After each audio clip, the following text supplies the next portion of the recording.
You ask Tiger to solve. This deals with linear equations with one unknown.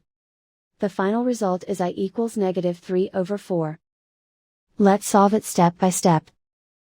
Group all constants on the right side of the equation. Subtract 6 from both sides. Group like terms. Simplify the arithmetic.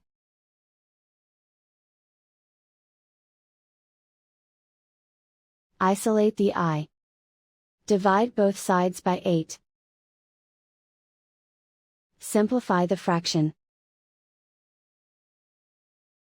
Find the greatest common factor of the numerator and denominator. Factor out and cancel the greatest common factor. And so the final result is I equals -3/4.